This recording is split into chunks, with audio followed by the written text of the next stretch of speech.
Now, with that said, we've talked before in previous class about truth, whether truth is universal and absolute, or if truth is relative.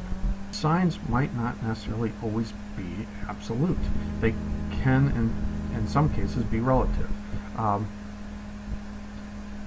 The only one that I can think of off the top of my head that I would say is probably absolute would be a smile. Almost anywhere in the world you could smile at someone and they should be able to at least recognize that you yourself are happy about something. Another sign that we're accustomed to, at least in Western culture, is eye contact. We think of eye contact as being a sign of respect. But that isn't necessarily true in every culture. Take, for example, Japanese culture. A sign of respect for them is to bow, in which you don't make eye contact. Showing eye contact tends to demonstrate that you somehow think that you're superior or above that individual. So to show respect, you bow. You avoid eye contact.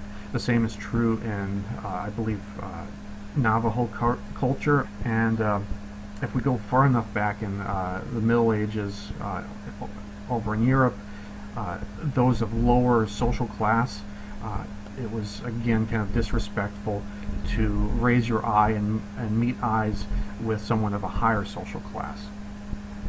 So this is why I brought up earlier about the whole absolute and relative notion of truth. We have to recognize that there are potentially other perspectives than what we are accustomed to. Something to think about when we think of language, and particularly signs, is that human beings are not alone in making signs. Animals recognize them just as well, from the examples of the cattail to the singing bird.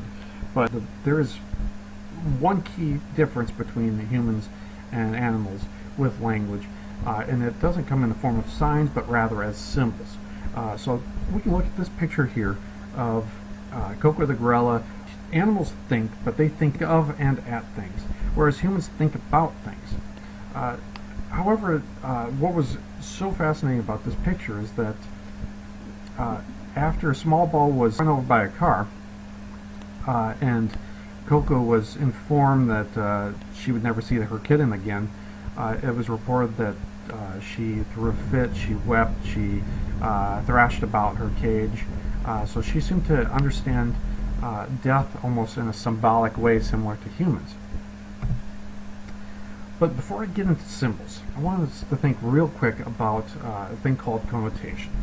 Connotation is a feeling or an idea that a word invokes in addition to its literal dictionary meaning, which we would also call its denotation. Denotation is its literal meaning. Connotation is that feeling. I've highlighted a couple derogatory words here, which you probably recognize almost immediately, despite that I've censored them, and you could almost immediately have a certain sense of feeling about them. They make you angry, they invoke some type of feeling, and we would say they have a very strong connotation attached with them.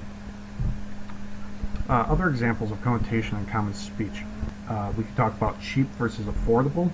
Both mean that both have a denotation, meaning that they don't cost a lot of money, but the connotation of cheap can connotate that it's low value, that it's not well made, whereas affordable refers to an item that has just simply better priced.